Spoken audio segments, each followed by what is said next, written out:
simulado preparatório para o TJPE, espaço Eber Vieira, Direito Civil. Questão 26. Slide na tela. Considere as assertivas abaixo. Nascituro tem personalidade nos termos da lei civil. Proposição falsa. De acordo com o artigo 2º do Código, a personalidade começa do nascimento com vida. Ora, se o nascimento com vida é o momento inicial da personalidade, nascituro não é pessoa, nascituro não tem personalidade. Falsa a proposição 1. É só marcar.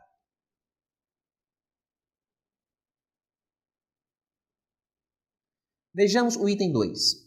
A pessoa em estado de coma é considerada relativamente incapaz, proposição correta. Dentre os relativamente incapazes previstos no artigo 4º, estão lá todos aqueles que por causa transitória ou permanente não puderem expressar sua vontade. Considerando-se que a pessoa em coma não pode expressar sua vontade, a conclusão que se tira é que essa pessoa é relativamente incapaz. Correta a proposição 2. Passemos ao item 3. Em caso de comoriência, presume-se que os mais velhos morreram antes dos mais jovens. Falsa a proposição. Em caso de comoriência, presume-se que todos os comorientes são simultaneamente mortos. Previsão do artigo 8º. E por último, item 4, na tela. Presume-se a morte da pessoa quando esta tiver sido feita prisioneira de guerra e não for encontrada em até 2 anos após o seu desaparecimento.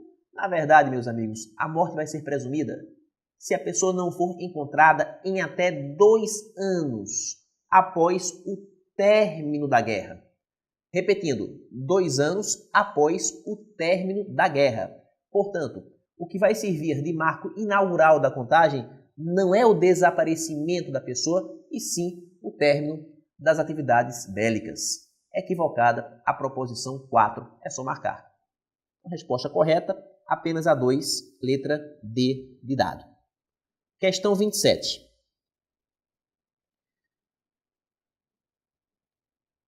Dadas as assertivas abaixo, 1.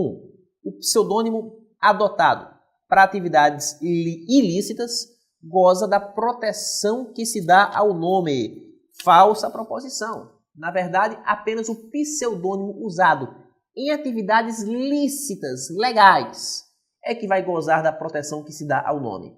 Equivocada a proposição 1. Ela se choca com o artigo 19 do Código Civil. Na tela. Passemos ao item 2.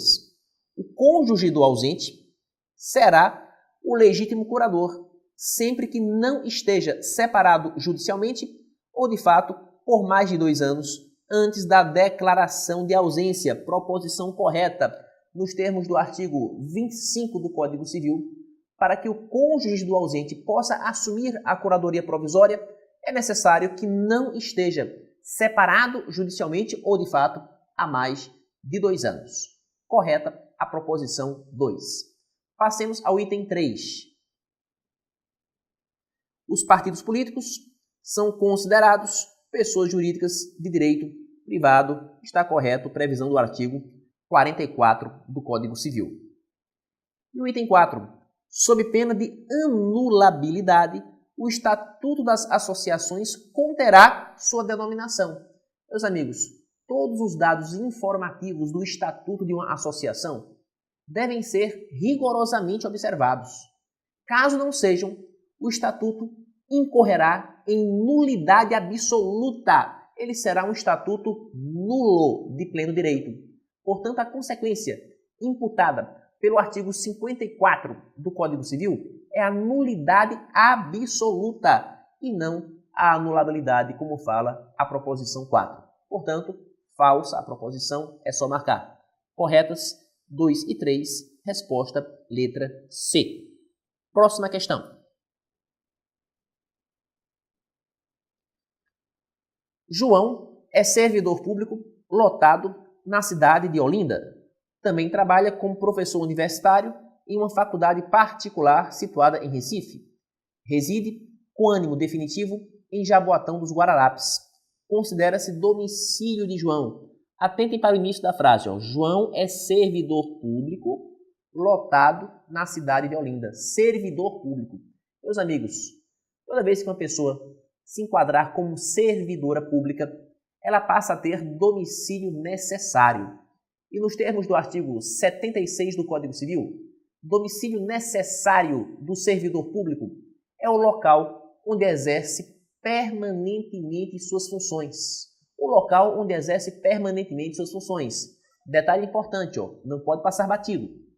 Toda vez que a pessoa tiver domicílio necessário, esse domicílio exclui todos os outros. Todos os outros domicílios vão ser excluídos pela previsão do domicílio necessário. Consequentemente, apenas Olinda é que será domicílio de João. Resposta correta, joga na tela, letra A. Questão 29. No que tange a prescrição e decadência, é correto afirmar, letra A, a constância do poder familiar não se inclui entre as causas que impedem ou suspendem a prescrição. Claro que se inclui.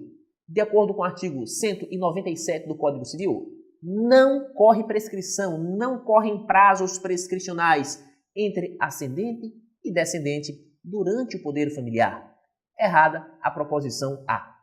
Passemos à letra B. Os prazos prescricionais admitem ampliação por acordo das partes, mas não a redução. Falsa proposição. Na verdade, os prazos prescricionais não podem nem ser ampliados e nem ser reduzidos. Simplesmente, esses prazos são inalteráveis pela vontade das partes. Artigo 192 do Código Civil. Vejamos a letra C. A suspensão da prescrição somente pode ocorrer uma vez. Gente, essa ressalva não existe. Na verdade, é a interrupção da prescrição. Interrupção é que somente pode ocorrer uma única vez nos termos do artigo 202 do Código Civil. Para a suspensão, não existe essa limitação de quantidade. Para a suspensão, o fenômeno pode se verificar quantas vezes se fizer necessário. Errada a proposição C. Vejamos a letra D. Prescreve em 3 anos a pretensão de reparação por danos morais. Essa é a resposta correta. Reparação por danos morais, como qualquer reparação por danos, prescreve em 3 anos. Previsão do artigo 206, parágrafo 3º, inciso 5º do Código Civil. E por último, vejamos a letra E. Deve o juiz reconhecer de ofício a decadência estabelecida por acordo entre as partes. Meus amigos, decadência convencional, decadência estabelecida por acordo entre as partes, depende de alegação do interessado. Somente se o interessado alegar, artigo 210, é que o juiz poderá reconhecer. Portanto, encontra-se vedada a possibilidade de reconhecimento de ofício. O reconhecimento vai depender sempre de alegação da parte interessada. Errada a proposição E. Próxima questão. A respeito da ilicitude e da responsabilidade civil, o Código Civil dispõe que, letra A, a responsabilidade civil é independente da criminal, razão pela qual é possível questionar sobre a existência do fato ou sobre quem seja seu autor, mesmo quando essas questões já se acharem decididas com trânsito em julgado no juízo criminal. Meus amigos, de acordo com o artigo 935 do Código Civil, não se questiona mais sobre fato nem sobre autoria quando essas questões se encontrarem decididas definitivamente pelo juízo criminal. No momento em que o juízo criminal se pronuncia acerca do fato ou acerca da autoria, essas questões não mais poderão ser discutidas perante a esfera civil. Errada a proposição A. Vejamos a letra B. O dono ou detentor do animal responde civilmente pelo dano por este causado, não se exonerando de tal responsabilidade em virtude de força maior. Falsa proposição. Em caso de força maior, é possível sim a exoneração da responsabilidade. Artigo 936 do Código. Errada a proposição B. Façamos a letra C. O titular de um direito, que ao exercê-lo excede manifestamente os limites impostos pelo seu fim econômico ou social, pela boa-fé ou pelos bons costumes, comete abuso de direito, que apesar de ser um ato lícito, pode ensejar responsabilidade civil. Gente, nos termos do artigo 187 do Código Civil, artigo 187, abuso de direito equipara-se a ato ilícito. Ato ilícito. Considera-se ilícito qualquer ato praticado pelo agente que exceda os limites do seu fim econômico ou social, da boa-fé ou dos bons costumes. Errada a proposição C. Vejamos a letra D.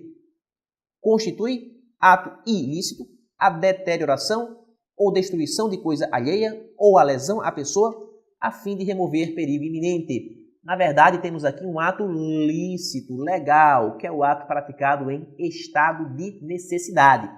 Conforme previsão do artigo 188, inciso 2º do Código Civil, considera-se ato lícito, legal, a destruição ou deterioração de coisa alheia ou lesão à pessoa a fim de remover perigo iminente. Errada a proposição D. E por último, vejamos a letra E. Se houver excessiva desproporção entre a gravidade da culpa e o dano, poderá o juiz reduzir equitativamente a indenização. Essa é a resposta correta. Toda vez que a culpa for excessivamente desproporcional ao dano, o juiz poderá reduzir equitativamente a indenização, conforme previsão do artigo 944, parágrafo único do Código Civil. Perfeito? Então desejamos a todos vocês uma excelente preparação, bons estudos, que todos fiquem com Deus e que no TJ você consiga a sua aprovação.